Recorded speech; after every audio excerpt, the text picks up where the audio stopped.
Hello students, आज के video में हम बात करने वाले हैं एडजॉर्प्शन आइसोथर्म के बारे में। अब एडजॉर्प्शन आइसोथर्म जो आपके सिलेबस में दिया है वो दो दिए हैं, एक है फ्रुनलिच एडजॉर्प्शन आइसोथर्म और दूसरा होता है लैंगमुयर एडजॉर्प्शन आइसोथर्म। तो आज के वीडियो में अभी हम देखेंगे पहले फ्रुनलिच एडजॉर्प्शन आइसोथर्म के बारे में। तो ये एडजॉर्प्शन आइसोथर्म जो है ये होता क्या है उसको देखते हैं पहले। तो एडजॉर्प्शन आइसोथर्म का मतलब क्या कि कोई अगर आप ग्राफ प्लॉट करते हो जिसमें आप शो करते हो एडजॉर्प्शन कितना हुआ, ठीक, विथ रिस्पेक्ट टू जो भी एडजॉर्ब होने वाला है। जैसे अगर गैस है तो उसका प्रेशर, अगर सॉल्यूशन है तो उसका क्या आएगा, कॉन्सेंट्रेशन। तो एडजॉर्प्शन का एक्सटेंट वर्सेस जब भी आप गैस का प्रेशर हो या फिर सॉल्यूशन का कॉन्सेंट्रेशन हो उसको प्लॉट करोगे तो आपको एक जो कर्व मिलेगा, इस कर्व को हम बोलते हैं क्या, एडजॉर्प्शन आइसोथर्म। अच्छा, आइसोथर्म का मतलब क्या है कि ये जो हम प्लॉट करने वाले हैं एडजॉर्प्शन वर्सेस प्रेशर या फिर कॉन्सेंट्रेशन को, ये होगा कांस्टेंट टेम्परेचर पे। किस पे होगा, कांस्टेंट टेम्परेचर। तो कोई भी प्लॉट जब कांस्टेंट टेम्परेचर पे प्लॉट करते हैं तो उसे हम क्या बोलते हैं, आइसोथर्म बोलते हैं, ठीक। और ये क्या है, एडजॉर्प्शन का आइसोथर्म है, क्योंकि हम यहाँ पे क्या शो कर रहे हैं, एडजॉर्प्शन कितना हुआ है, ठीक। अच्छा, तो एडजॉर्प्शन आइसोथर्म समझ में आया। तो एडजॉर्प्शन आइसोथर्म बेसिकली क्या है, it is the curve that represent extent of adsorption with respect to pressure और concentration of adsorbate at constant temperature, ठीक है। तो एडजॉर्प्शन आइसोथर्म में सबसे पहला आइसोथर्म स्टडी करने वाले वो है फ्रुनलिच एडजॉर्प्शन आइसोथर्म। अच्छा, ये फ्रुनलिच ने क्या बोला है, फ्रुनलिच ने ये बोला है कि द एक्सटेंट ऑफ एडजॉर्प्शन जो होगा गैस का ऑन द सॉलिड सरफेस के ऊपर, वो डायरेक्टली प्रोपोर्शनल होगा गैस के प्रेशर से। मतलब उसने जो मैथमेटिकल एक्सप्लेनेशन दिया है इसका, सो फ्रुनलिच का मैथमेटिकल एक्सप्लेनेशन जो है वो इस तरीके से है कि x/m मतलब extent of adsorption is directly proportional to the pressure of gas which is going to adsorb raised to the power 1/n where n is the exponent, ठीक। अच्छा, तो यहाँ पे ये जो x है, ये x का मतलब क्या है, x is equal to amount of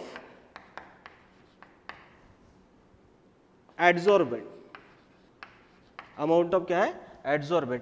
और यहाँ पे m क्या है, amount of adsorbent, amount of क्या है, एडजॉर्बेंट। तो एडजॉर्बेंट हमारा क्या होगा, ऑब्वियसली सॉलिड मटेरियल होगा, और एडजॉर्बेंट हमारा क्या होगा, गैस होगा। तो ये गैस और किसके लिए एप्लीकेबल है, सॉलिड के लिए एप्लीकेबल है एडजॉर्प्शन में।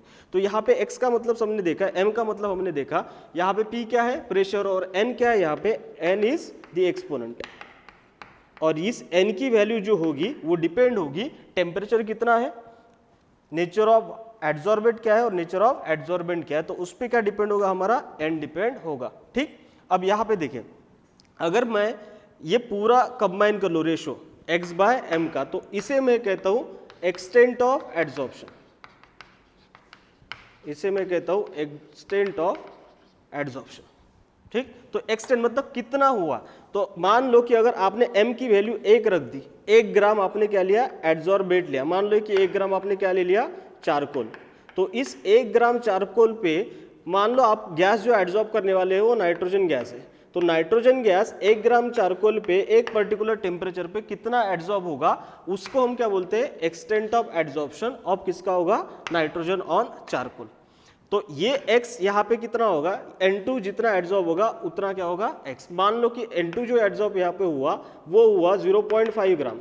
तो 0.5 ग्राम डिवाइडेड बाय कितना होगा, 1 ग्राम। तो हमें क्या मिलेगा, एक्सटेंट ऑफ एडजॉर्प्शन आपको मिल जाएगा। कैलकुलेशन वैसे भी इसमें पूछे नहीं जाते, बस एक्सप्लेनेशन के लिए मैं बता रहा हूं आपको कि x/m का मतलब क्या है, ठीक। अच्छा, तो ये हमारे पास रिलेशन आ गया। अगर मैं इस प्रोपोर्शनलिटी साइन को निकाल देता हूं तो मेरे पास ये इक्वेशन चेंज होकर इस तरीके से आएगा, x/m that is extent of adsorption equal to, proportionality sign को निकाल दिया तो क्या आएगा, कांस्टेंट। तो यहाँ पे हम कांस्टेंट रखेंगे क्या, k, इनटू होगा p raise to the power 1/n where k is a constant, proportionality constant. और ये k की वैल्यू भी किस पे डिपेंड होती है, नेचर ऑफ एडजॉर्बेट और एडजॉर्बेंट पे डिपेंडेंट होती है, ठीक।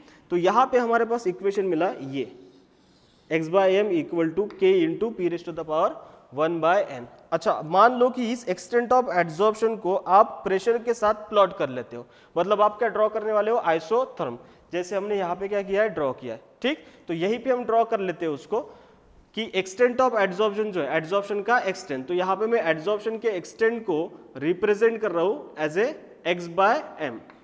यही हमारा क्या है, एक्सटेंट ऑफ एड्सॉर्प्शन है। वर्सेस में यहाँ पे गैस लिया है, तो गैस के लिए प्लॉट करूंगा किसको, प्रेशर को।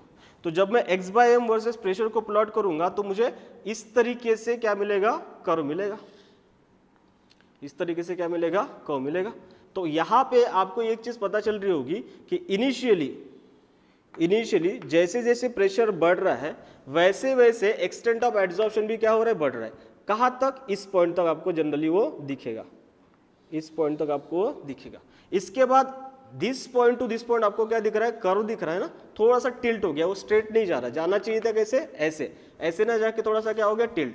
इसका मतलब प्रेशर जैसे बढ़ रहा है वैसे एक्सटेंट उतने तरीके से वो नहीं बढ़ रहा है। तो यहां से लेके यहां तक, जब तक कि वो horizontal to the X axis नहीं होता, वहां तक आपको एक क्या मिल रहा है, कर्व। ठीक, और उसके बाद सीधा सीधा क्या मिल रहा है, straight line horizontal to the X axis. इसका मतलब क्या होता है कि जैसे जैसे प्रेशर बढ़ेगा, हाई प्रेशर पे यहाँ पे एक्सटेंट ऑफ एड्सॉर्प्शन प्रेशर पे डिपेंडेंट नहीं होगा। अगर प्रेशर पे डिपेंडेंट होता तो ये कहा जाता, ऊपर इस साइड में चला जाता। तो यहाँ पे हमने जो प्लॉट किया है x/m वर्सेस p, तो यहाँ से हमें 3 पॉइंट मिल गए, एक ये वाला, एक ये वाला और ये तीसरा पॉइंट। तो इनिशियली जब प्रेशर बढ़ेगा लो प्रेशर पे, तो extent of adsorption will be directly proportional to the pressure. और हाई प्रेशर पे, यहाँ पे देखो, ये यहाँ पे, तो हाई प्रेशर पे क्या होगा, extent of adsorption is independent of क्या हो जाएगा, प्रेशर। ठीक है, अब इसको इस इक्वेशन से कैसे रिलेट करते हैं वो देखें। यहाँ पे, यहाँ से लेके यहाँ तक जो हमने ड्रॉ किया है, तो यहाँ पे जो n की वैल्यू होती है, जो हमारा एक्सपोनेंट होता है, इसकी वैल्यू क्या होती है, वो दिया है फ्रुनलिच ने। फ्रुनलिच का ये कहना है कि यहाँ पे इनिशियली जब ये डायरेक्टली प्रोपोर्शनल होता है टू द प्रेशर, तो n की वैल्यू जो यहाँ पे होती है कितनी होती है, 1। और हाई प्रेशर पे जब ये इंडिपेंडेंट होता है प्रेशर पे, तो यहाँ पे n की वैल्यू होती है कितनी, इन्फिनिटी। और दोनों के बीच में जो आपको ये कर्व मिल रहा है यहाँ पे, जहाँ पे वो ना ही कंप्लीटली डायरेक्टली प्रोपोर्शनल है, ना ही यहाँ पे इंडिपेंडेंट है, तो उसके बीच की n की जो वैल्यू होती है वो होती है 1, और यहाँ पे कितना, 1 से लेके इन्फिनिटी तक। इसको देखते हैं। जैसे मान लो आपके पास ये वाला इक्वेशन है, x/m equal to k into p raise to the power 1/n है। ठीक, अच्छा, अब मान लो कि n की वैल्यू मैं यहाँ पे ले रहा हूँ एट लो प्रेशर। एट क्या, लो प्रेशर, मतलब कौन सा, ये वाला पोर्शन, यहाँ से लेके यहाँ तक वाला लो प्रेशर पे। एट लो प्रेशर पे क्या होता है, लो प्रेशर पे n की वैल्यू जो है वो कितनी है, 1 है। तो अगर मैं यहाँ पे x/m बराबर k into P raise to the power 1/1 कर दूँ, तो फाइनली मुझे क्या मिलने वाला है, k into P raise to the power 1। इसका मतलब क्या है कि x/m जो है वो डायरेक्टली प्रोपोर्शनल टू द क्या है, प्रेशर। क्योंकि प्रेशर की पावर कितना है, 1, तो जितना यहाँ पे प्रेशर बढ़ेगा उतना ही क्या बढ़ेगा, एक्सटेंट ऑफ एड्सॉर्प्शन भी बढ़ेगा। ठीक, तो ये हुआ एट लो प्रेशर पे। मान लेते हैं कि हमारे पास क्या है, हाई प्रेशर है, तो एट हाई प्रेशर, एट कहाँ पे, हाई प्रेशर पे। हाई प्रेशर पे क्या होगा कि n की वैल्यू कितनी दी है, इन्फिनिटी। ठीक, तो इसका मतलब ये है कि x/m equal to k into P raise to the power क्या आएगा, 1/n की वैल्यू इन्फिनिटी, और इक्वल टू हो जाएगा k into P raise to the power 0, क्योंकि 1/∞ का मतलब क्या होता है, 0 होता है। तो p टू द पावर 0 का मतलब क्या हुआ, 1। किसी भी क्वांटिटी के पावर अगर 0 है तो उसकी वैल्यू कितनी होती है, 1। तो यहाँ पे इक्वल टू कितना हो जाएगा, k। अब यहाँ पे देखो कि ये एक्सटेंट ऑफ एड्सॉर्प्शन जो है वो सिर्फ किस पे डिपेंड है, कांस्टेंट, और यहाँ पे प्रेशर है ही नहीं, प्रेशर है ही नहीं, प्रेशर निकल गया, मतलब extent of adsorption eight high pressure is independent of क्या हुआ, प्रेशर। ठीक, तो ये है, तो लो प्रेशर पे डिपेंड है, डायरेक्टली प्रोपोर्शनल है, हाई प्रेशर पे ये इंडिपेंडेंट है। तो ऑब्वियस है कि बीच वाला पोर्शन में क्या होगा, वो डिपेंडेंट होगा लेकिन डायरेक्टली प्रोपोर्शनल नहीं होगा। तो ये जो पोर्शन है इसी को हम क्या बोलते हैं, फ्रुनलिच एड्सॉर्प्शन आइसोथर्म। तो हमने देखा इक्वेशन और उसको एक्सप्लेन किया कि किस तरीके से हमें आइसोथर्म मिलता है और वहां पे n की वैल्यू कैसे वेरी होती है। अच्छा, ये जो हमारे पास इक्वेशन आया है इसको हम स्ट्रेट लाइन इक्वेशन में भी कन्वर्ट कर सकते हैं। कैसे कर सकते हैं वो देखते हैं। हमारे पास इक्वेशन है x/m equal to K into P raise to the power 1/n।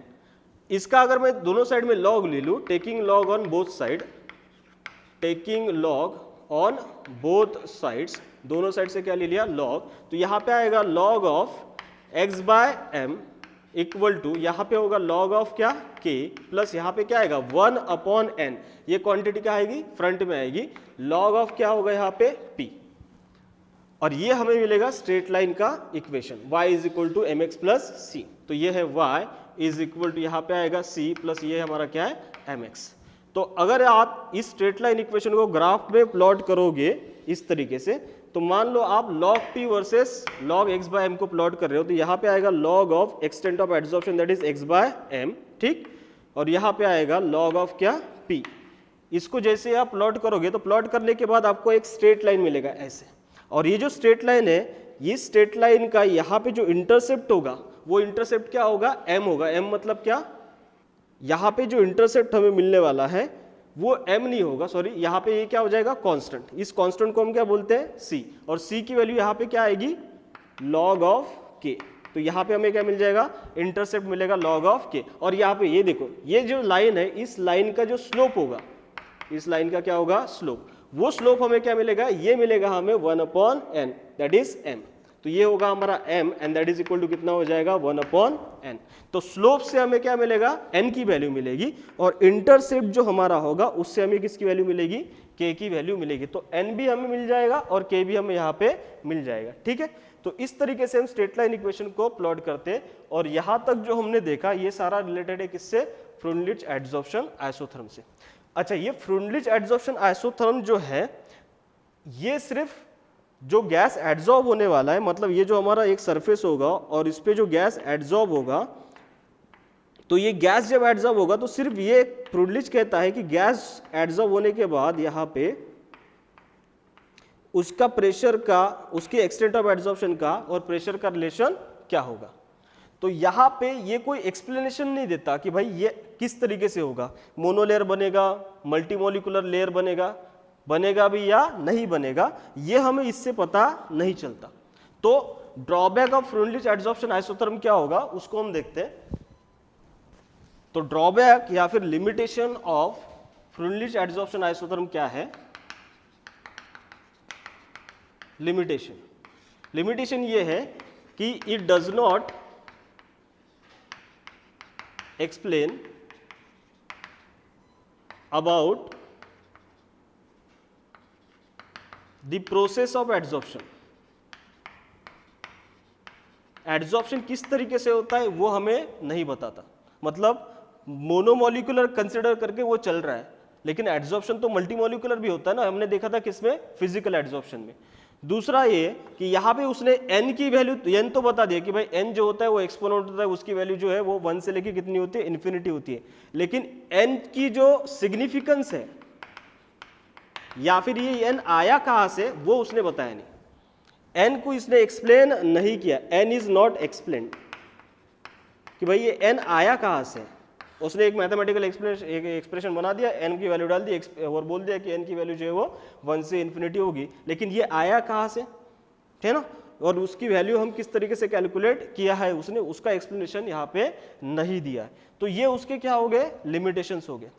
तो फ्रुनलिच एड्सॉर्प्शन आइसोथर्म जो है वो मोनोलेयर फॉर्मेशन, मतलब एक ही लेयर बनेगा उसके बेसिस पे था, और उसके बेसिस पे उसने एक रिलेशन बनाया है।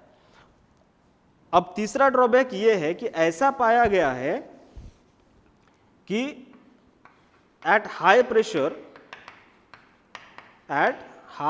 प्रेशर जो उसने बताया कि जैसे हम प्लॉट किया x/m वर्सेस किसको, p को, तो हमें क्या मिला, एक तरीके से ऐसा ग्राफ मिला, और यहाँ पे क्या हो गया हॉरिजॉन्टल।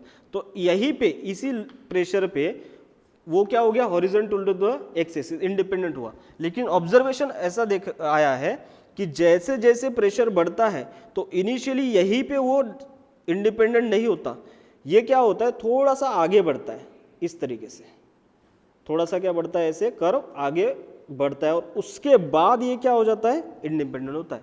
अब ये क्यों हो रहा है, यहाँ पे आगे क्यों बढ़ा है, क्योंकि मल्टीमोलिकुलर क्या होता है, एड्सॉर्प्शन। मल्टीमोलिकुलर क्या होता है, एड्सॉर्प्शन, ठीक।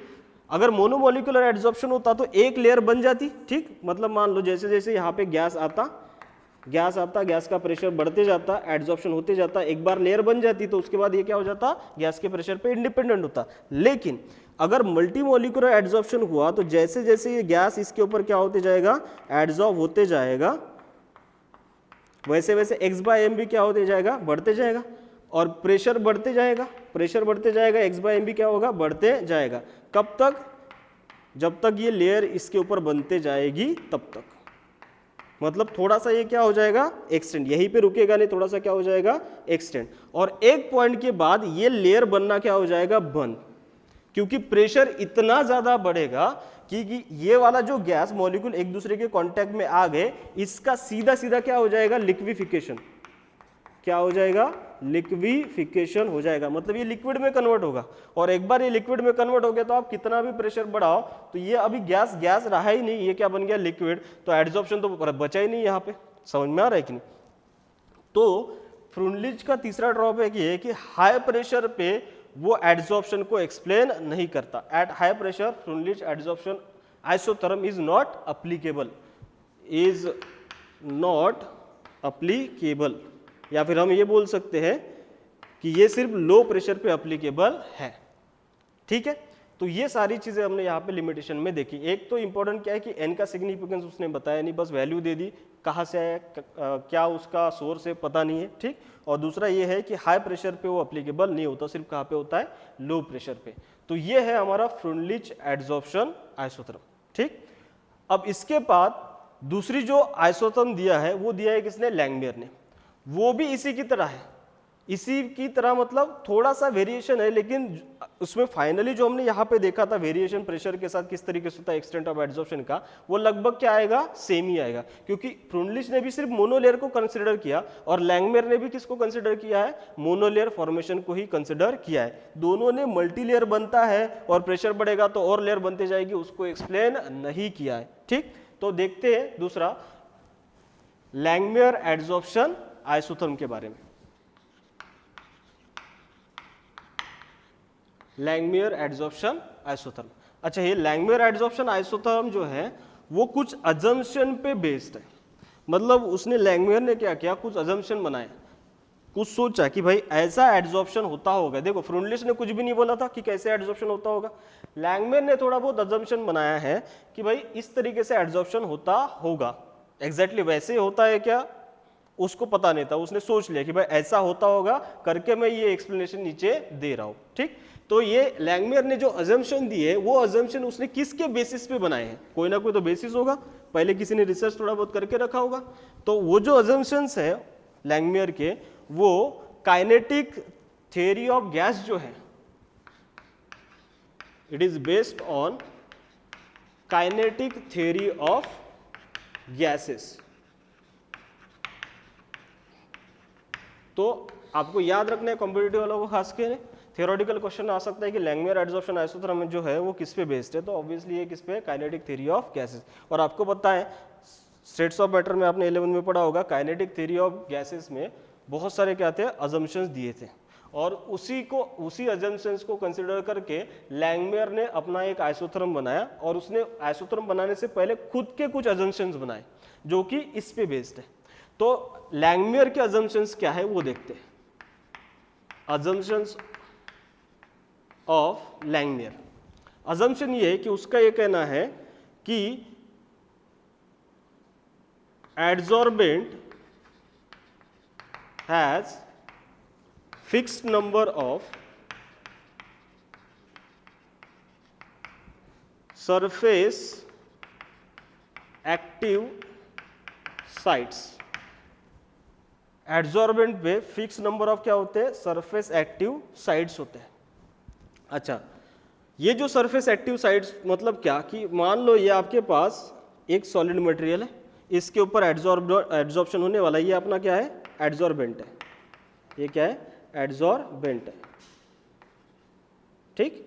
और इस एड्जॉर्बेंट के सरफेस जो होगा जहां पे एड्जॉर्प्शन होने वाला है, उसका ये कहना है कि यहाँ पे सरफेस पे कुछ ही फिक्स नंबर ऑफ क्या होते हैं, surface active sites. Surface active site का मतलब क्या कि अब ये पूरे सरफेस पे एड्जॉर्प्शन नहीं होगा, हो सकता है कि यहां पे हो, ठीक, या फिर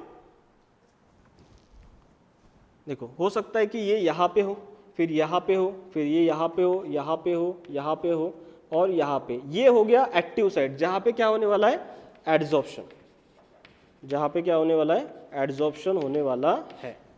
तो पूरे सरफेस पे जरूरी नहीं कि पूरा का पूरा सरफेस पे एड्जॉर्प्शन हो, कुछ ही साइड पे क्या हो सकता है, एड्जॉर्प्शन। और ये जो नंबर होगा कि कितने एड्जॉर्प्शन पॉइंट होंगे, साइड्स होंगे, वो क्या होता है, फिक्स्ड। तो किसी भी सॉलिड मटेरियल के ऊपर, मतलब एड्जॉर्बेंट के ऊपर फिक्स नंबर ऑफ क्या होते हैं, सरफेस एक्टिव साइड्स होते हैं, ऐसा कहना है किसका, लैंगमियर का। अच्छा, दूसरा पॉइंट हम यहाँ पे देखने वाले हैं कि ये तो हमने देखा कि ये जो सारे साइड्स होंगे, ये वाले जो हमने देखे, ये सभी के सभी क्या होंगे, इक्विवेलेंट होंगे। क्या होंगे, इक्विवेलेंट। अच्छा, इक्विवेलेंट का मतलब क्या कि इन सभी साइड्स की साइज, शेप और ज्योमेट्री जो है, क्या है, ज्योमेट्री सभी की सभी क्या होगी, सेम या फिर इक्वल होगी। तो ऐसा नहीं कि ये जो एक्टिव साइड है इसकी साइज छोटी है, इसका शेप आड़ा टेढ़ा है, ऐसे नहीं। अगर ये मान लो कि ये थोड़ा सा क्या है, राउंड टाइप की साइड है, सर्कुलर है, तो ये सभी के सभी साइड क्या होंगे, सर्कुलर, मतलब सबका शेप, साइज क्या, शेप क्या होगा, सेम, सबकी साइज भी क्या होगी, सेम, और इसकी ज्योमेट्री भी क्या होगी, सेम। तो दूसरा अजम्पशन हमें यहाँ पे लिखना है, जो किसने दिया है, लैंगमियर ने, और वो अजम्पशन क्या है, सेकंड अजम्पशन, कि all sides are equivalent in terms of size, shape and geometry. Size, shape और क्या होगा, ज्योमेट्री। ठीक है, दूसरा अजम्पशन हमने यहाँ पे कवर कर लिया। अब तीसरा वो ये कहता है कि जो भी गैस मॉलिक्यूल इसके ऊपर एड्जॉर्ब होने वाला है, यहाँ पे ये गैस का क्या है, मॉलिक्यूल, ठीक है, यहाँ पे गैस आ गया, उसमें क्या प्रेजेंट है, मॉलिक्यूल्स प्रेजेंट है। तो ऐसा नहीं है कि एक यहाँ पे बहुत सारे मॉलिक्यूल्स है और 3-4 मॉलिक्यूल एक ही साइड पे एड्जॉर्ब हो गए, ऐसे नहीं होगा। एक मॉलिक्यूल एक ही साइड पे क्या होगा, एड्जॉर्ब होगा, दूसरा मॉलिक्यूल दूसरे साइड पे क्या होगा, एड्जॉर्ब, तीसरा मॉलिक्यूल तीसरे साइड पे ऐसे क्या होगा, एड्जॉर्ब। तो एक साइड पे एक ही गैस का मॉलिक्यूल क्या होने वाला है, एड्जॉर्ब होने वाला है। ठीक, तो तीसरा अजम्पशन हमारा ये बनेगा कि वन मॉलिक्यूल, या फिर हम इसको ऐसे लिख लेते हैं कि only one molecule of gas is adsorbed at each side. एक साइड पे एक ही मॉलिक्यूल क्या होने वाला है, एड्जॉर्ब। ठीक, उसके बाद उसने चौथा अजम्पशन ये बनाया है कि यहां पे मान लो गैस क्या हो गए, मॉलिक्यूल एड्जॉर्ब, गैस के मॉलिक्यूल्स क्या हो गए, सरफेस पे एड्जॉर्ब हो गए।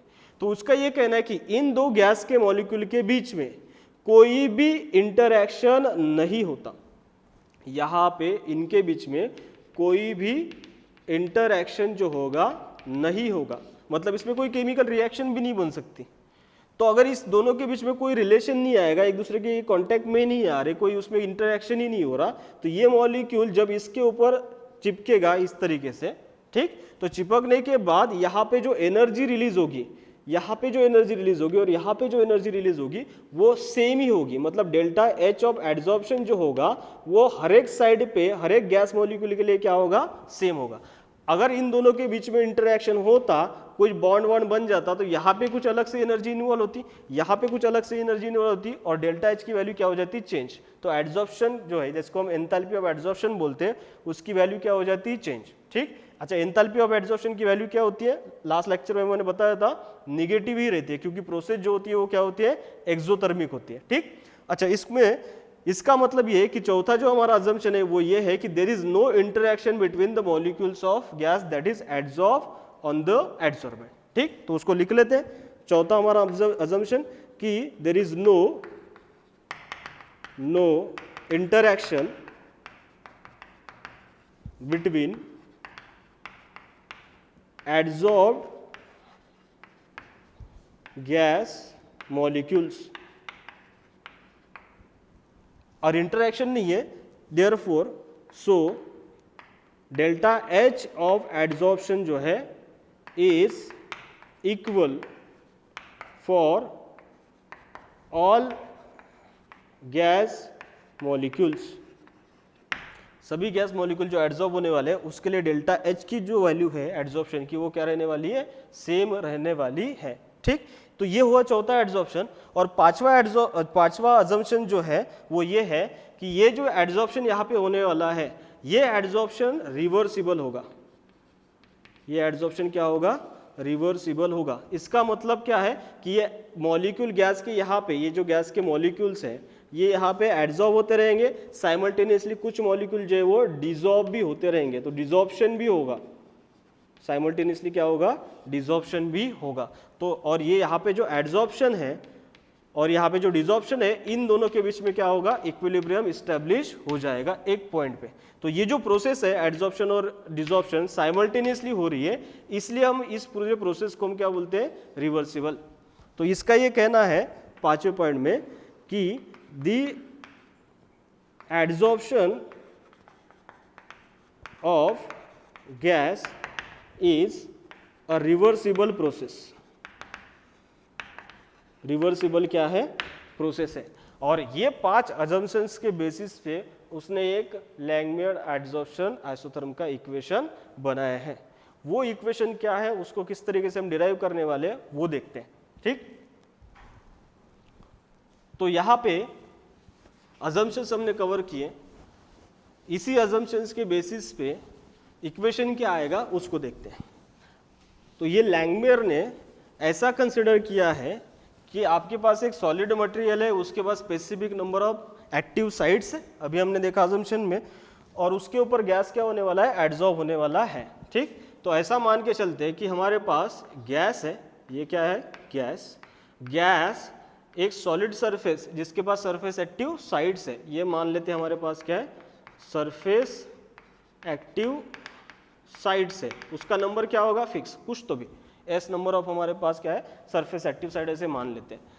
वो गैस इस सरफेस एक्टिव साइट पे क्या होने वाला है, अटैच होने वाला है, और उसके कारण यहाँ पे क्या होने वाला है, एड्जॉर्प्शन होने वाला है। तो ये गैस इस सरफेस पे क्या होने वाला है, अटैच, तो यहाँ पे क्या बनेगा, जीएस बनेगा, जिसको हम क्या बोलेंगे, एड्जॉर्प्शन हो चुका है, एड्जॉर्प्शन हो चुका है। तो गैस सरफेस एक्टिव साइड पे अटैच हो गया तो क्या हुआ, एड्जॉर्प्शन हुआ। और ये एड्जॉर्प्शन की प्रोसेस जो होती है हमने अभी देखा था क्या होती है, रिवर्सिबल। मतलब गैस जब सरफेस पे अटैच होगा तो क्या होगा, एड्जॉर्प्शन होगा। और ये जो हमारा कॉम्प्लेक्स यहाँ पे बना है गैस और किसका, सरफेस का, ये अगर ब्रेक हुआ तो प्रोसेस को क्या बोलेंगे, डिसॉर्प्शन। तो ये फॉरवर्ड जो है ये क्या है, एड्जॉर्प्शन है। ठीक, और ये रिवर्स वाला जो है वो क्या है, डिसॉर्प्शन है। ये क्या है यहाँ पे, डिसॉर्प्शन। ठीक, अच्छा यहाँ पे आप देख लो कि ये रिवर्सिबल प्रोसेस होगी। अब मान लेते हैं यहाँ पे कि रेट ऑफ एड्जॉर्प्शन जो होगा वो कितना होगा। तो rate of adsorption equal to क्या होता है, जब भी कोई रिवर्सिबल रिएक्शन होती है और वहां पे कहीं ना कहीं पे जब इक्विलिब्रियम इस्टेब्लिश होगा तो दोनों साइड में, मतलब एक फॉरवर्ड रेट होगा और एक क्या होगा, बैकवर्ड रेट होगा। हमने किसमें देखा था, केमिकल इक्विलिब्रियम में। तो रेट ऑफ फॉरवर्ड रिएक्शन ऐसे मान लो, तो रेट ऑफ फॉरवर्ड रिएक्शन हमारा कौन सा है, एड्जॉर्प्शन है। तो रेट ऑफ एड्जॉर्प्शन जो होगा उसको हम कैसे लिखते हैं, फॉरवर्ड रिएक्शन को, यहाँ पे इस फॉरवर्ड रिएक्शन का एक क्या होगा, एक क्या होगा, रेट कांस्टेंट होगा। मान लेते हैं ये रेट कांस्टेंट जो यहाँ पे है वो क्या है, के है। और जो बैकवर्ड रिएक्शन है जिसको हम डिसॉर्प्शन बोल रहे हैं उसका रेट कांस्टेंट जो है वो क्या है, केडी है। ठीक, तो रेट ऑफ एड्जॉर्प्शन जो होता है वो क्या होता है, रेट कांस्टेंट क्या आएगा यहाँ पे, फॉरवर्ड रिएक्शन का के मल्टीप्लाइड बाय क्या आता है, कॉन्सेंट्रेशन ऑफ रिएक्टेंट। और रिएक्टेंट यहाँ पे क्या है, जी और क्या है, एस। तो यहाँ पे आएगा कॉन्सेंट्रेशन ऑफ जी इंटू यहाँ पे कॉन्सेंट्रेशन ऑफ क्या आएगा, एस। ठीक, अच्छा रेट ऑफ डिसॉर्प्शन क्या होगा, रेट ऑफ डिसॉर्प्शन जो है वो किस पे डिपेंड होगा, उसके रेट कांस्टेंट पे, इनटू क्या आएगा, कॉन्सेंट्रेशन ऑफ रिएक्टेंट। क्योंकि इस रिएक्शन के लिए, रिवर्सिबल रिएक्शन, रिवर्स रिएक्शन के लिए ये हो जाएगा क्या, रिएक्टेंट। ठीक, मैं केमिकल इक्विलिब्रियम के पॉइंट ऑफ व्यू से आपको बता रहा हूँ। ठीक, तो यहाँ पे क्या आएगा, rate constant KD for desorption या फिर रिवर्सिबल रिएक्शन के लिए, इनटू होगा concentration of reactant that is GS. क्या हो जाएगा, जीएस। ठीक, अब मान लेते हैं इफ, हम अज्यूम करें इफ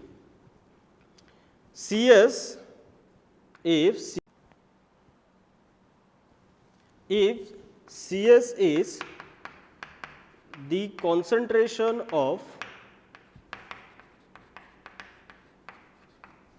सरफेस एक्टिव साइट्स। अगर CS जो है सरफेस एक्टिव साइट का क्या है, कॉन्सेंट्रेशन है, and theta is the fraction of sites occupied. Fraction of sides क्या है, ऑक्युपाइड। इसको आप ऐसे समझिए कि मान लो कि यहाँ पे CS मतलब इनिशियल जो सरफेस एक्टिव साइड थे वो कितने थे, 100 है, और उसमें से मान लो कि थीटा जो है इतना फ्रैक्शन, मान लो कि 0.2 फ्रैक्शन जो है साइड जो है वो क्या हो गया, गैस ने ऑक्युपाई करवा लिया। ठीक, तो एड्सॉर्प्शन कितना हुआ उसको अगर आइडेंटिफाई करना है तो यहाँ पे क्या होगा, इनिशियल साइड कितना है, 100 है, फ्रैक्शन कितना हुआ, इसमें से कितना फ्रैक्शन एड्सॉर्प्शन हुआ है गैस का, 0.2।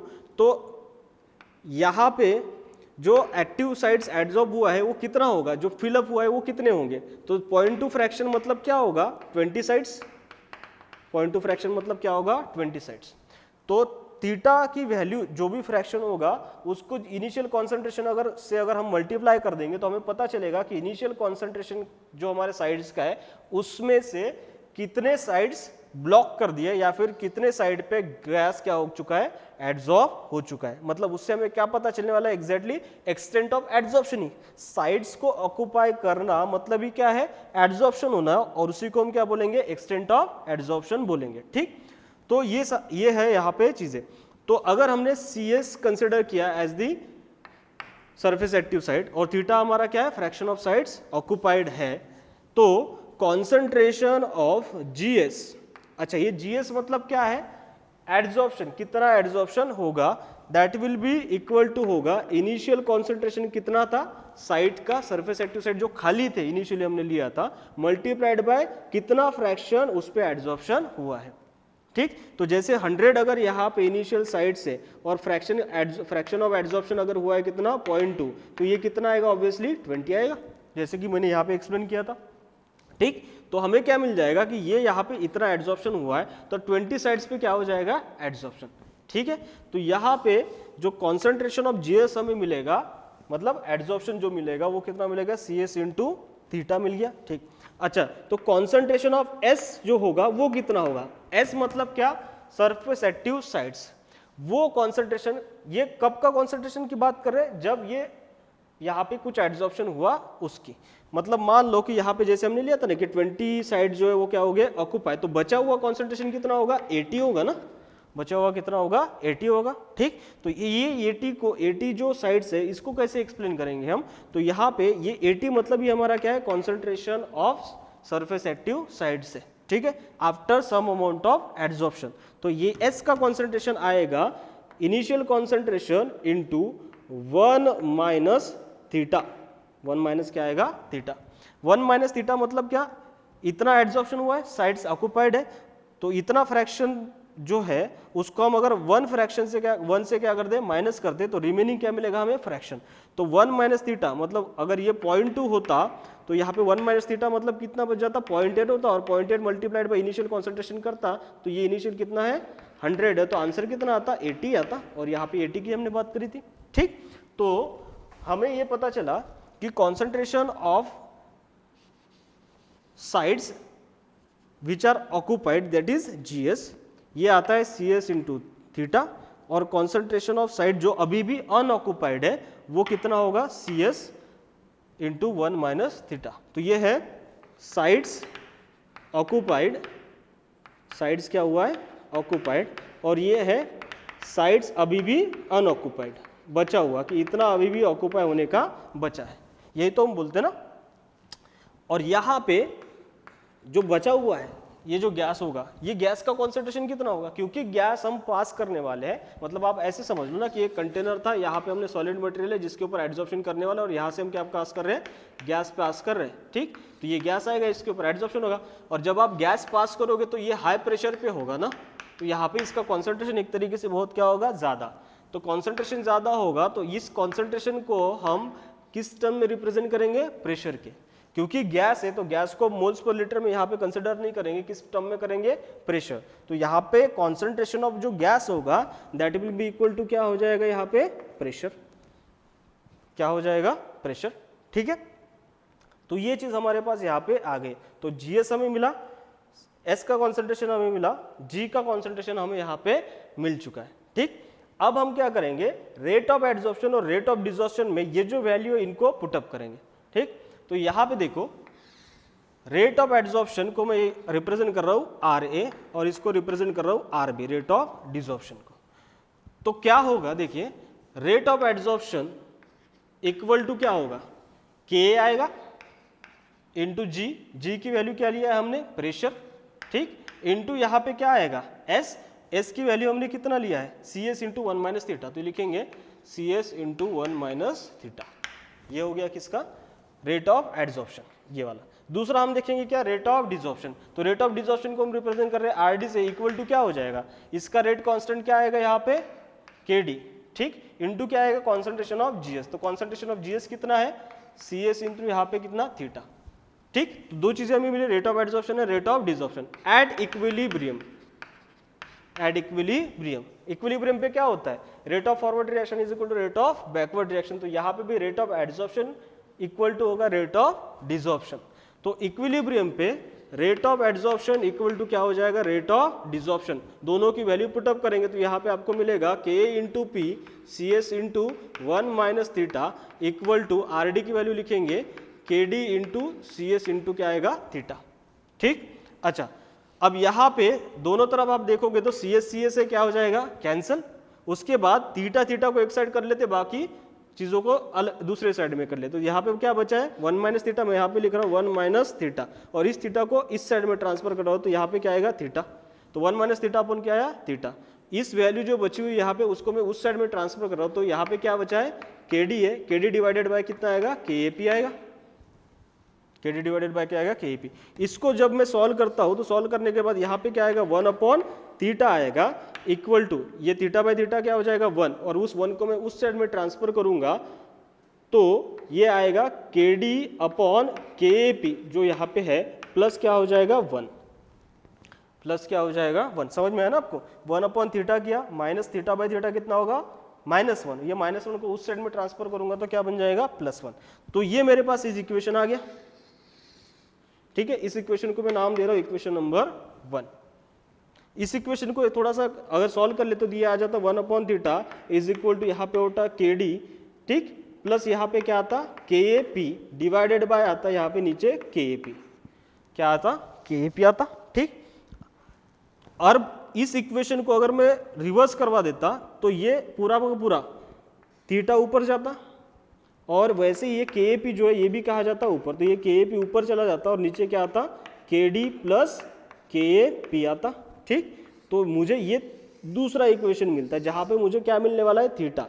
थीटा का मतलब क्या है, fraction of side that is been occupied. ठीक, तो ये इक्वेशन नंबर जो हमें मिला है वो क्या है, 2 है।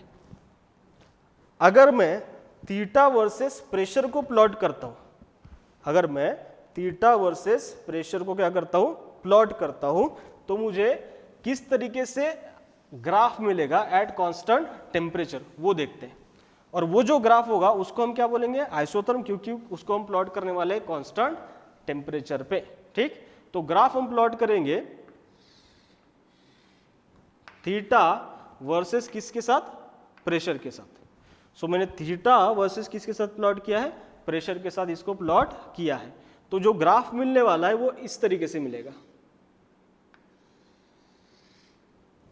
अब आप यहां पे देखो, ये जो ग्राफ हमें मिला ये सिमिलर है किसके जैसा, फ्रुनलिच एड्सॉर्प्शन आइसोथर्म के जैसा। वहां पे भी ऐसे ही मिला था ना, इनिशियली ये क्या था, यहां तक प्रेशर के साथ डायरेक्टली प्रोपोर्शनल था। ए थीटा मतलब क्या है, फ्रैक्शन ऑफ साइड ऑक्युपाइड, और इसी को हम क्या बोलेंगे, एक्सटेंट ऑफ एड्सॉर्प्शन। इसी को हम क्या बोलेंगे, एक्सटेंट ऑफ एड्सॉर्प्शन ही है एक तरीके से। ठीक, साइड ऑक्युपाइड मतलब क्या, इतना एड्सॉर्प्शन हुआ है, वर्सेस प्लॉट क्या किया है, प्रेशर। तो हमें ऐसा ग्राफ मिला।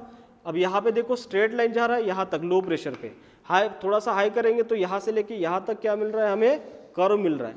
मतलब डायरेक्टली प्रोपोर्शनल टू है, लेकिन पूरा का पूरा प्रोपोर्शनल हम है ऐसे नहीं बता सकते।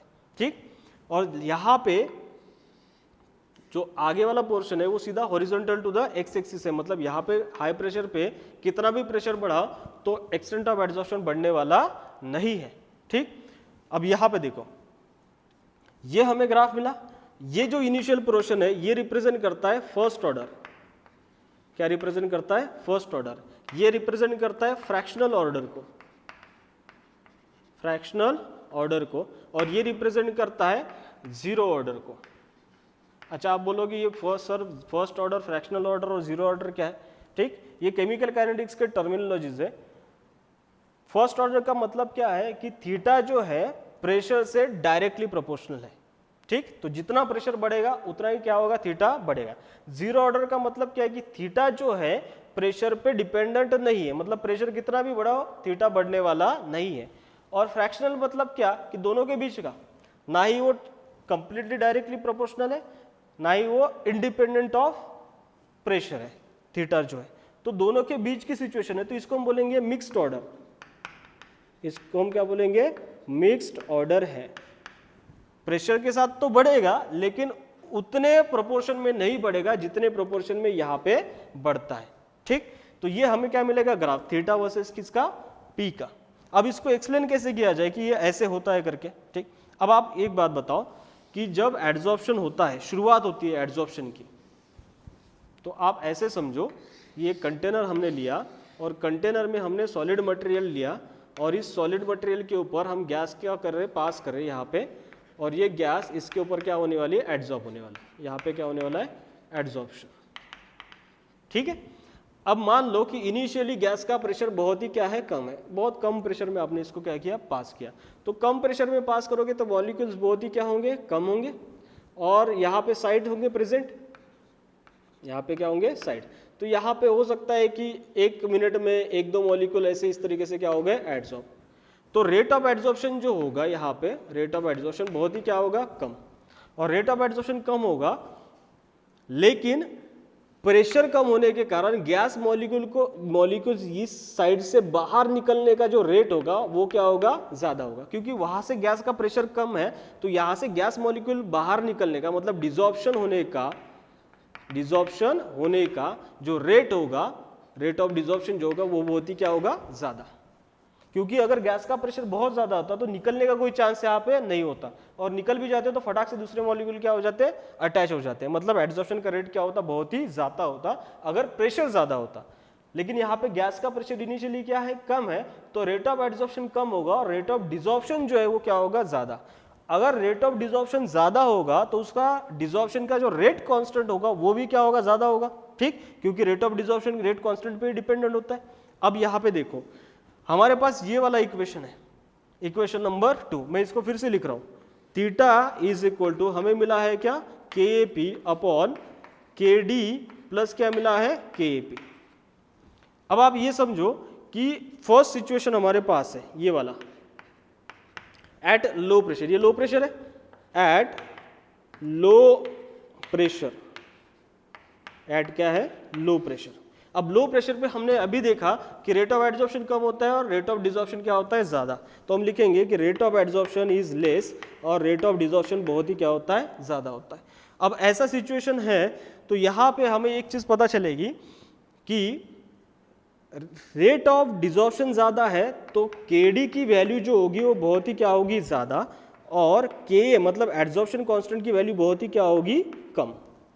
अगर एड्सॉर्प्शन कांस्टेंट की वैल्यू बहुत कम हो जाएगी तो K इंटू P, क्योंकि K भी कम है और प्रेशर भी क्या है? कम, तो K इंटू P की वैल्यू बहुत ही क्या हो जाएगी? कम। तो हम यहाँ पे ये कह सकते हैं कि KD की वैल्यू जो है वो बहुत ही ज्यादा होगी एज कंपेयर टू KP। तो KD की वैल्यू KP से बहुत ही क्या होगी? ज्यादा। कहाँ पे? एट लो प्रेशर पे। अगर ऐसा हुआ तो हम यहाँ पे कंसिडर करेंगे कि ये जो है KP वो निग्लिजिबल है, KP को क्या करेंगे? निग्लिजिबल। देयरफॉर लिखेंगे यहाँ पे KP is negligible compare to KD, क्योंकि KD बहुत ज्यादा है। तो बचेगा क्या? ये तो हो गया निग्लिजिबल, तो बचेगा theta is equal to K upon KD। लिख लेते इसको, थीटा इज इक्वल टू क्या बचा? KP upon KD।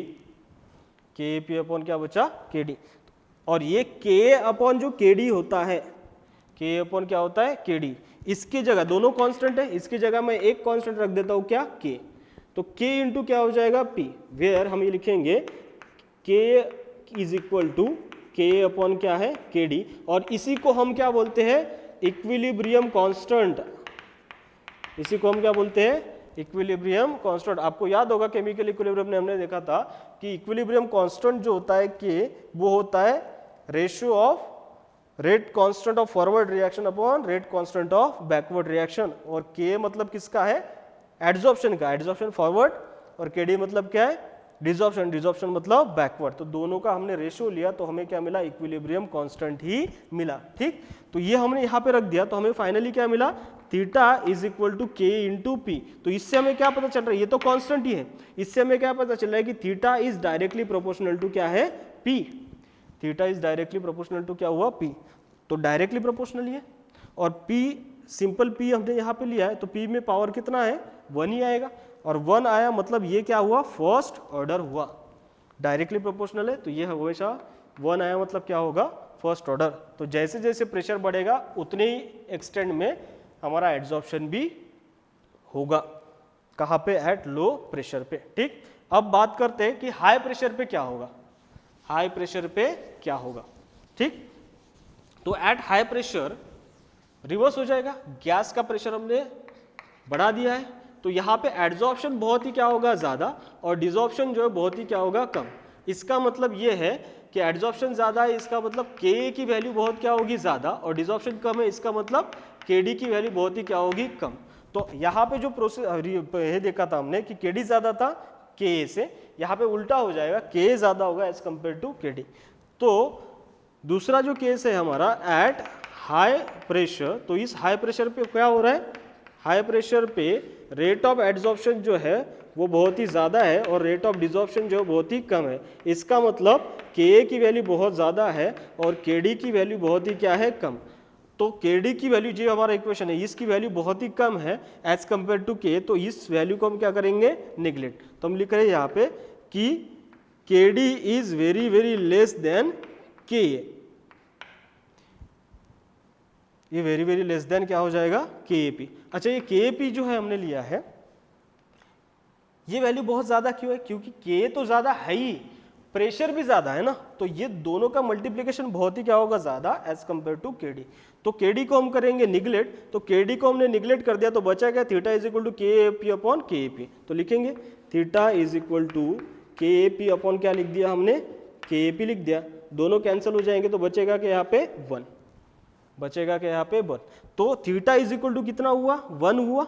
अच्छा, 1 को हम कैसे लिख सकते हैं, मैं इसको ऐसे लिख रहा हूँ, P raised to the power 0, pressure raised to the power क्या होगा, 0, और प्रेशर का पावर 0 मतलब ही क्या है, 1 ही होगा ना, क्योंकि किसी भी क्वांटिटी का पावर अगर 0 है तो वो 1 ही होने वाला है। तो मैंने 1 को कैसे लिखा, P raised to the power क्या लिखा, 0 लिख दिया। ठीक, तो अब यहाँ से हमें क्या पता चल रहा है कि थीटा जो है प्रेशर पे इंडिपेंडेंट है, क्योंकि पावर कितना आया, 0 आया, तो ये क्या हो जाएगा, थीटा जो हो जाएगा 0 ऑर्डर हो जाएगा एट हाई प्रेशर। तो यही हमने लिया ना यहाँ पे कि थीटा जो है 0 ऑर्डर हो जाएगा एट हाई प्रेशर, वो प्रेशर पे डिपेंडेंट नहीं रहेगा। और दोनों के बीच की सिचुएशन मतलब एट मीडियम प्रेशर जो होगा फ्रैक्शनल मिलेगा, क्योंकि ये कितना मिला हमें, 1 मिला ना, यहाँ पे ये कितना मिला, फर्स्ट ऑर्डर, और हाई प्रेशर पे कितना मिला, 0 ऑर्डर। तो 1 और 0 के बीच में क्या आएगा, फ्रैक्शन ही आएगा, 1/2, 1/4, 1/3 ऐसे आएगा। तो बीच में क्या होगा, ये फ्रैक्शनल ऑर्डर होगा, मतलब प्रेशर के साथ एक्सटेंड बढ़ेगा, लेकिन उतने अमाउंट में नहीं बढ़ेगा जितने अमाउंट में फर्स्ट ऑर्डर में आपको मिलेगा। ठीक, ना ही वो इंडिपेंडेंट ऑफ क्या होगा, प्रेशर होगा। ठीक है, तो ये जो हमने अभी देखा ये क्या है, लैंगमियर एड्सॉर्प्शन आइसोथर्म है। अब लैंगमियर एड्सॉर्प्शन आइसोथर्म में आपको ये वाला इक्वेशन बहुत ही इंपॉर्टेंट है, ये पूछा जाता है। अब आप कभी कभी कॉम्पिटिटिव एग्जाम में ये के की जगह है वो बोल देता है ए, और इस के डी की जगह वो बोल देता है क्या, बी। तो वो ए मतलब क्या है, एड्सॉर्प्शन कांस्टेंट है, और बी मतलब क्या लेना है आपको, डिसॉर्प्शन कांस्टेंट। तो इस इक्वेशन को अगर मैं ए और बी के फॉर्म में रख दूं तो इक्वेशन चेंज होके जो है यहाँ पे ये ऐसे बनेगा। ठीक है, ए मतलब मैं ले रहा हूँ यहाँ पे क्या, के, और बी मतलब मैं यहाँ पे क्या ले रहा हूँ, के डी। ठीक, तो इक्वेशन जो है हमारा ये चेंज क्या हो जाएगा, थीटा इज इक्वल टू यहाँ पे क्या आएगा, के का मतलब क्या, ए, अपॉन नीचे क्या आएगा यहाँ पे बी, प्लस यहाँ पे क्या आएगा ए, इंटू यहाँ पे क्या हो जाएगा पी, इंटू यहाँ पे क्या हो जाएगा पी। ठीक, तो इसको भी आपको याद रखना है। ये हमारा हो गया इक्वेशन नंबर 3। ए बी के फॉर्म में बता रहा हूँ, ये कभी कभी ऐसे पूछा जाता है कि which one of the following is the Langmuir adsorption isotherm का इक्वेशन। ठीक, तो ये आपको याद रखना है, theta is equal to a upon b plus क्या आएगा, ए पी आएगा। आप इसको रिवर्स करवा देते तो 1 अपॉन थीटा हो जाता और बी और प्लस ए पी क्या जाता, ऊपर जाता। ठीक है, तो उसको भी अलग अलग तरीके से वेरिएशन कर सकते हैं आप। एक अगर याद है तो इसको आप अलग अलग तरीके से कन्वर्ट तो कर ही सकते हैं। ठीक, तो ये हुआ हमारा लैंगमुयर एडजॉर्प्शन आइसोथर्म के बारे में। यहां तक हमने इक्वेशन देखा था। इसके आगे भी हम इसको मॉडिफाई कर सकते हैं। मॉडिफाई कैसे कर सकते हैं वो देखो।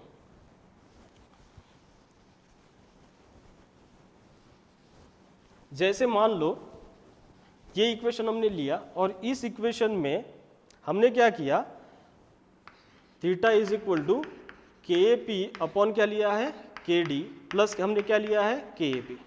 अब इस इक्वेशन में हमने क्या किया कि दोनों न्यूमरेटर और डिनोमिनेटर को के ए से क्या करवा दिया, डिवाइड। तो जब हम दोनों साइड को, यहाँ पे मैं लिख रहा हूँ dividing numerator and denominator by, किससे कर रहा हूँ मैं, के डी से। तो इसको और इसको मैं के डी से डिवाइड कर रहा हूँ, तो थीटा इज इक्वल टू क्या आएगा यहाँ पे, के ए अपॉन क्या आएगा, के डी इंटू क्या आएगा, पी, नीचे आएगा के डी बाय के डी, ये तो कैंसिल ही होने वाला है, प्लस यहाँ पे क्या आएगा, के अपॉन के डी इंटू पी आएगा। ठीक, ये के डी बाय के डी क्या हो गया, कैंसिल। अच्छा, के अपॉन के डी जो है और ये के अपॉन के डी जो है, इसकी जगह पे हम एक कांस्टेंट रख सकते हैं जिसको हम बोलेंगे के इक्विलिब्रियम इंटू यहाँ पे क्या आएगा, पी अपॉन ये आएगा कितना 1 प्लस यहाँ पे आएगा क्या, के इक्विलिब्रियम ये वाली वैल्यू इंटू क्या आएगा, पी। ठीक, के इक्विलिब्रियम हमने क्यों लिया, क्योंकि ये के अपॉन के डी मतलब इक्विलिब्रियम कांस्टेंट ही होता है, ये देखो हमने देखा है। ठीक, तो ये हमने यहाँ पे इक्विलिब्रियम कांस्टेंट को रख दिया है। तो हमें थीटा इज इक्वल टू क्या मिला, के equilibrium into P upon 1 plus क्या मिला, के इक्विलिब्रियम पी, ये मिला। ठीक, इसको आगे अगर लिखना है तो हम ऐसे लिख सकते हैं कि 1 upon theta is equal to, मैं दोनों को क्या कर रहा हूँ, उल्टा कर रहा हूँ, 1 अपॉन क्या आएगा, थीटा, इनवर्स लिया इसका 1 अपॉन थीटा, तो ये ऊपर चला जाएगा तो 1 प्लस क्या हो जाएगा, के इक्विलिब्रियम पी अपॉन क्या आएगा यहाँ पे, के इक्विलिब्रियम पी आएगा। इसको सॉल्व करेंगे तो ये ऐसे मिलेगा 1 upon theta is equal to 1 upon K equilibrium P plus क्या मिलेगा 1, प्लस क्या मिलेगा यहाँ पे 1।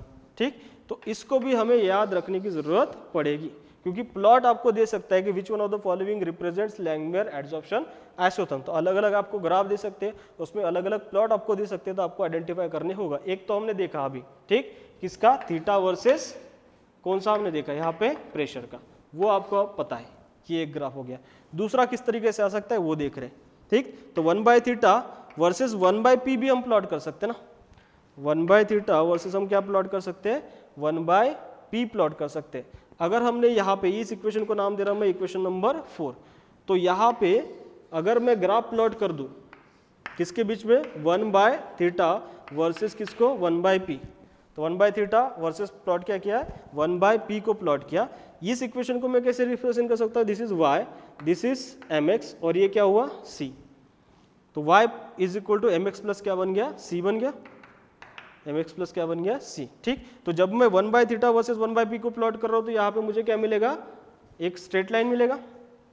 ठीक, क्योंकि ये स्ट्रेट लाइन इक्वेशन हमें मिला, तो जब मुझे एक स्ट्रेट लाइन मिला तो यहाँ पे जो इंटरसेप्ट आएगा, ये इंटरसेप्ट मेरा क्या होगा 1, क्योंकि ये मेरा क्या होगा कांस्टेंट। तो यहाँ पे जो इंटरसेप्ट आएगा, इंटरसेप्ट जो आया इज इक्वल टू क्या हुआ 1, और इस लाइन का जो स्लोप आएगा, ये स्लोप मुझे क्या देगा, वैल्यू 1 अपॉन के इक्विलिब्रियम की, 1 अपॉन क्या देगा, के इक्विलिब्रियम।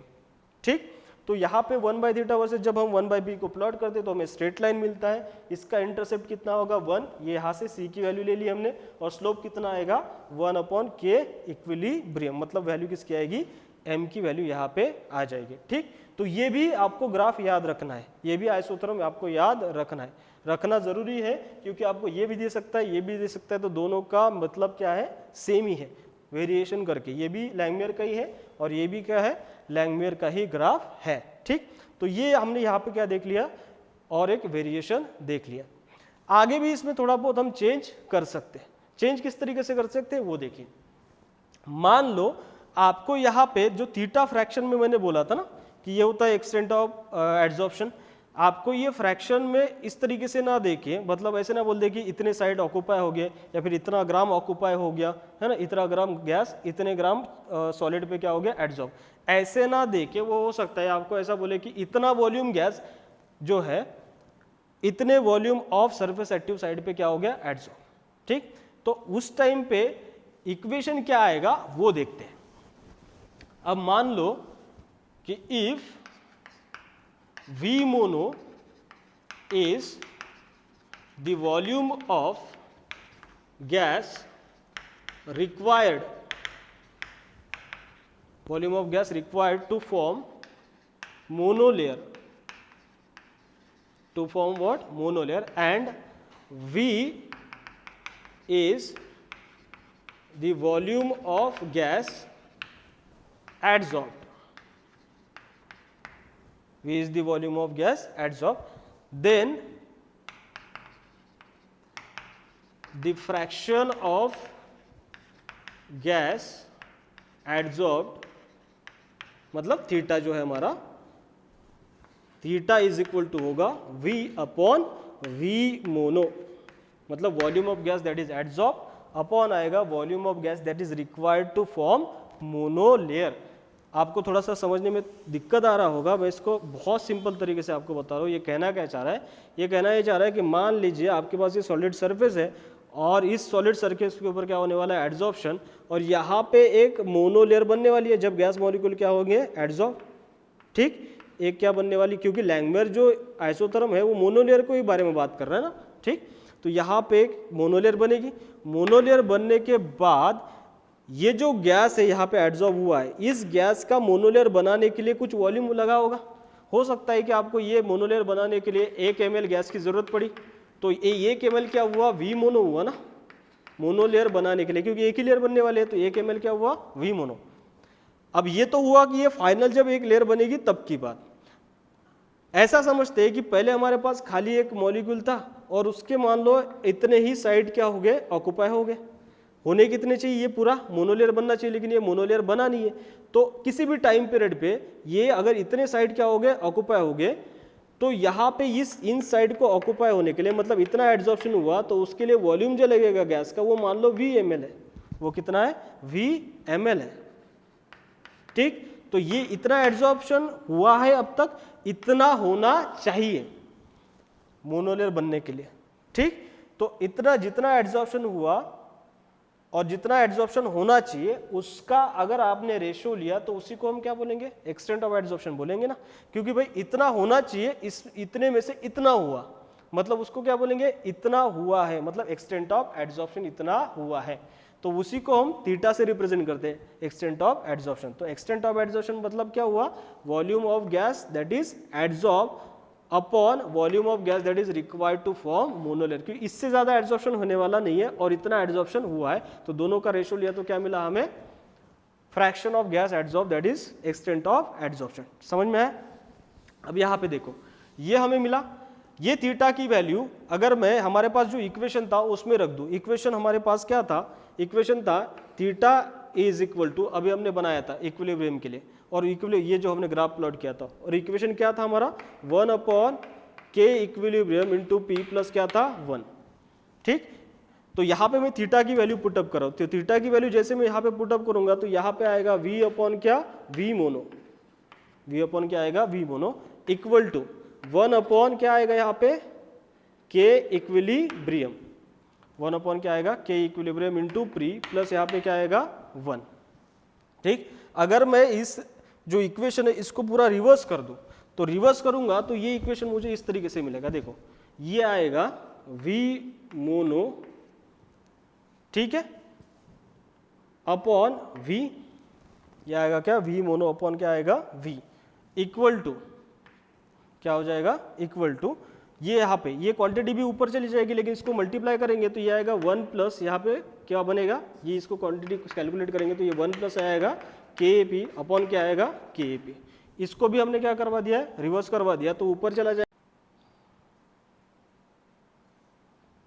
अब इस थीटा की वैल्यू को हमारे पास जो इक्वेशन बना था, उस इक्वेशन थीटा का इक्वेशन बना था, उसमें पुटअप करते तो हमारे पास इक्वेशन क्या था, 1/θ is equal to 1/k equilibrium p plus क्या था 1 था। ठीक, अच्छा इस थीटा की वैल्यू मैं यहाँ पे पुटअप कर रहा हूँ, तो यहाँ पे आएगा 1 यहाँ पे v मोनो इक्वल टू 1 क्या आएगा k इक्विलिब्रियम p प्लस क्या आएगा 1। ये v मोनो ऊपर चला जाएगा तो ये आएगा v मोनो अपॉन क्या आएगा v equal to 1/k equilibrium into p plus क्या आएगा 1। ठीक, अब इस v मोनो को मैं इस साइड में ट्रांसफर कर रहा हूँ, तो यहाँ पे ये क्या हो जाएगा, डिनोमिनेटर में जाएगा और क्या होगा, मल्टीप्लाई होगा। तो मुझे इक्वेशन जो मिलेगा ये आएगा 1/v इक्वल टू 1 क्या आएगा k इक्विलिब्रियम p इंटू यहाँ पे आएगा v मोनो प्लस यहाँ पे मिलेगा 1/v mono, volume required to form a mono layer. ठीक, तो ये हमें इक्वेशन यहाँ पे मिल जाएगा 1/v is equal to 1/k equilibrium into p into v mono plus क्या आएगा 1/v मोनो आएगा। अब यहाँ पे 1/v वर्सेस 1/p अगर ग्राफ प्लॉट कर दे, ये भी हमारा स्ट्रेट लाइन इक्वेशन ही है, ये है हमारा y इज इक्वल टू, हम इसको बोलेंगे क्या mx प्लस क्या है ये c है। v मोनो क्या है, volume of gas required to form monolayer, वो तो फिक्स ही होगा, उसमें कोई चेंजेस नहीं होगा। चेंज क्या होगा, ये कितना एड्सॉर्ब हुआ है उसमें से। ठीक, तो y इज इक्वल टू क्या हुआ mx प्लस c। इसको स्ट्रेट लाइन को अगर मैं ग्राफिकल फॉर्म में रिप्रेजेंट कर दूं और प्लॉट करूं 1/v वर्सेस क्या 1/p, तो मैं प्लॉट कर रहा हूं 1/v वर्सेस यहाँ पे क्या आया 1/p, तो मुझे क्या मिलेगा, स्ट्रेट लाइन मिलेगा। और इस स्ट्रेट लाइन का जो इंटरसेप्ट होगा और इसका जो स्लोप होगा वो क्या होगा, तो इंटरसेप्ट जो यहाँ पे आएगा इंटरसेप्ट, तो इंटरसेप्ट कहाँ से पता चलेगा, ये कांस्टेंट है हमारा 1 क्या v मोनो, तो यहाँ पे लिखेंगे क्या 1/v मोनो, इंटरसेप्ट हमें क्या मिलेगा 1/v मोनो, और जो स्लोप होगा वो क्या होगा 1/p के बाद जो बचा हुआ पोर्शन है that is k equilibrium into v mono, तो स्लोप हमारा होगा 1/k equilibrium into v mono. ठीक, तो ये भी ग्राफ किसका है, लैंगमियर एडजॉर्प्शन आइसोथर्म का है, 1/v वर्सेस 1/p। इंटरसेप्ट से आपको मिलेगा 1/, volume required to form monolayer, और स्लोप से आपको मिलेगा 1/k equilibrium into v mono. ठीक है, तो ये सारी चीजें हुई लैंगमियर एडजॉर्प्शन आइसोथर्म के बारे में। अलग अलग टाइप से इस पे क्वेश्चंस आ सकते हैं, जैसे कि मैंने बताया वो उस पे क्वेश्चन आ सकता है कि इक्वेशन कैसे होता है लैंगमियर का, या फिर आपको ग्राफ पूछे जा सकते हैं लैंगमियर एडजॉर्प्शन आइसोथर्म के ऊपर। ठीक है, तो यही तक हम आज स्टॉप करते हैं, अगले लेक्चर में हम बात करेंगे इसके आगे वाले पोर्शन के बारे में। ठीक है।